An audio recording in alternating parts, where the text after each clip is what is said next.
Guys, and welcome back to the channel. So today we are going to compare the United Kingdom and Australia. Yes, and we are comparing it based on new immigrants, that is immigrants and international students. So now the course of study and time duration is the first I'll start with. The master's program here in the United Kingdom takes about 1 year for most courses, and maybe if you have a placement here, you talk about 2 years, and the undergraduate program takes about 3 years. For Australia, it takes 3 to 5 years for undergraduate courses and 2 years for master's courses, even without placement. Now, when you talk about school fees is relatively same with the United Kingdom and Australia, so there is no comparison. Why I say so is that it depends on the school that you are going for, the location of the school, and how the fees is being placed. So some schools here in the United Kingdom is more expensive than some schools in Australia, while some schools in Australia is more expensive than some schools in United Kingdom. So we'll charge that. Then the second one we are going to talk about is what the student work hour. Yes, a student in the United Kingdom is entitled to work for only 20 hours during term times, but during holidays you can work overtime. That is 40 hours and above. But in Australia, students can work much as 40 hours during their school time and any number of hours they want during their holidays. Then let's talk about money. Yes, minimum wage in the United Kingdom is £9.50, while in Australia they use Australian dollar, but I will have to convert. It's 21.8 Australian dollars. As of today that I'm making this video in 2023, the Australian dollar, that is the 21.8 Australian dollar, is about 12.5 pounds. That is 12 pounds 50 pence. So you see the difference. If you work for an hour in United Kingdom in the minimum wage jobs, like all the minimum wage job, you get me, you are paid £9.50. You can see those that will pay you more, £10, £20 or more. But if the minimum they can be paid in Australia is about £12. So we'll continue. Then the next one I want us to talk about is what pathway to being a resident, like a British resident or an Australian resident. Now here in United Kingdom, your student visa does not count towards your residency. The only thing that counts towards your residency is your work visa. Even your post-study visa does not count.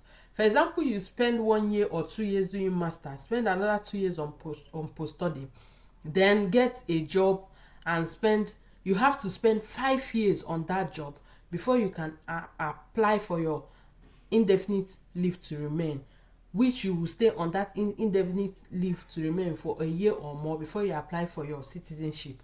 Now for the Australian pathway to citizenship, it is 4 years.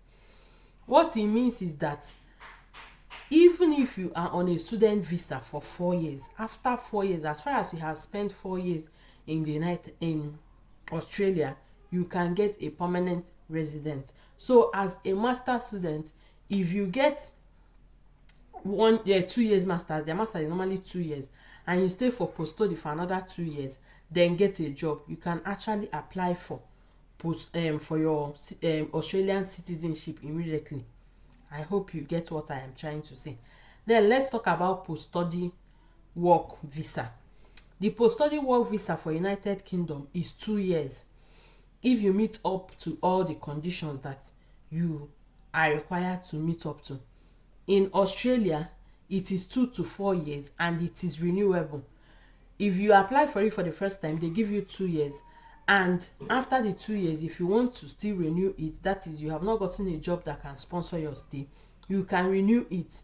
And you remember that what this means is that Since they count your student visa, they count your post-study visa. If you renew your post-study visa again, you can now use it to apply for your permanent residency even without getting a job. I hope of living. Yes, cost of living is high in both countries. Cost of living is high in Australia and is also high in United Kingdom. The only difference is that the earning power is higher in Australia, which balances out the cost of living, while the earning power is lower here in United Kingdom, which makes people struggle with the cost of living. The next one I'll talk about is what? Distance. Australia is far, far away from Africa. I am talking from the African perspective because I'm from Nigeria. Let's compare with my home country. From Nigeria, a direct flight going to the United Kingdom will take you 6 hours 25 minutes to get to the United Kingdom, London. But a direct flight from Nigeria to Australia will take you 19 hours to northern part of Australia and 17 hours to the western part of Australia. So if you now have layovers or you take in a flight that need layovers, it's now a complete 2 days journey. Then time difference. UK is just about 1 hour time difference to Nigeria, especially during winter, and during summer they can be like the same time with Nigeria, my home country, and many other African countries. But Australia is about 8 to 10 hours timely difference from Africa. So why, if you are in Australia or if you are calling somebody that stays in Australia, you should be mindful of the time. And you have not subscribed, please subscribe to my channel. I am begging you. Click the like button. It helps YouTube algorithm to push out this video for more people to get to the content. Please subscribe now. Thank you. I don't want to really mention. I think YouTube censors that word. So the R word is subtle in both countries. It's not like as is very, very loud in US. Both United Kingdom and Australia frowns against it, but we all know that there is subtle ones going on, especially the structural and the functional one that goes on basically in the offices, where they feel that some people of color cannot take some certain roles. So but it's not pronounced like it's in the US. So there is subtle tolerance and acceptance or whatever to people of color in the both difference. If weather is a thing for you, I think Australia will be better.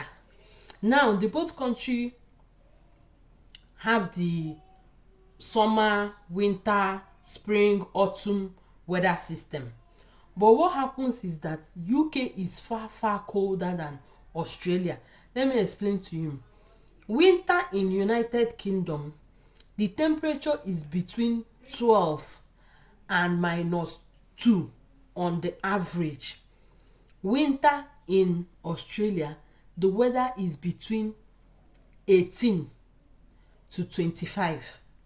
Do you get it now? 18 degrees to 25. Now summer here in United Kingdom is between 12 to 18 degrees. That is what we call summer here.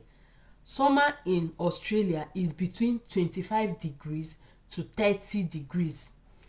Coming from my home country, where we'll have just the rainy season and the dry season, the coldest it can get in Nigeria is 25 degrees, and the hottest should be around 38, or maybe you can get up to 40 degrees in the far north, but at least the coldest is 25. Now when you get to Australia, the coldest is 18. The coldest it can get is 18 during winter. So you can at least relate between 18 and 25. Than relating just from 25, you jump down to -2. So the Australia weather is far more better than the UK weather, and is more stable than the UK weather. Like we have 4 seasons in a day here in the United Kingdom, but Australia weather, there are similarities. The both countries are English speaking and they are developed to a certain extent.